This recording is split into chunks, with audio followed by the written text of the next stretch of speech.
এটা হচ্ছে আমাদের মাছ বাজার। প্রিয় দেশবাসী, আসসালামু আলাইকুম রহমতুল্লাহি ওয়া বারাকাতুহু। তো সবাই দেখতে পাচ্ছেন মাছ বাজার। আসলে যারা মাছ কেনেন তাদেরকে একটু সাবধানতা অবলম্বন করবেন। সেটা হলো মাছ কেনার সময় মাছ একটু দেখে কিনবেন। এটা আমাদের গ্রামের হাট, গ্রামের বাজার। তো যারা কুলস্টারের মাছ খান তারা একটু মাছ দেখে নেবেন যে মাছটা আসলে জেতা না মারা মাছ। তো এখানে যে দেখতে পাচ্ছেন সবসময় ছোট মাছ খাওয়ার চেষ্টা করবেন। সেটা হলো ছোট মাছে অনেক পরিমাণ ভিটামিন থাকে। তো এই যে দেখেন নদীর একদম পিওর যমুনা নদীর মাছগুলা। আর প্রত্যেকটা জেলায় নদী আছে। তো সবসময় আপনারা নদীর মাছ খাওয়ার চেষ্টা করবেন। বিশেষ করে পুকুরের মাছ একটু কম খাবেন। সেটা হলো পুকুরে অনেক কিছুতেই ফর্মুলা দিয়ে আবাদ হয়, যেরকম সার টার আবি যাবি এগুলো খাওয়ায়, ফিট খাওয়ায়। আর নদীর মাছে কোনো সার থাকে না, কোনো ফিট থাকে না। তো আপনারা সবাই একটু নদীর মাছ খাওয়ার চেষ্টা করবেন। আর নদীর মাছ কিনবেন, দাম যদি দুইটা বেশি হয় তা নদীর মাছ কিনবেন। ধন্যবাদ সবাইকে।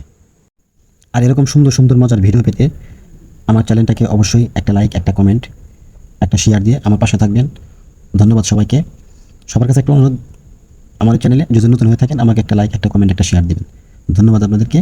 এই পর্যন্ত আরও এরকম নতুন ভিডিও পেতে আমার পাশে থাকুন। ধন্যবাদ সবাইকে, অসংখ্য ধন্যবাদ। ভালো থাকবেন, সুস্থ থাকবেন। আবার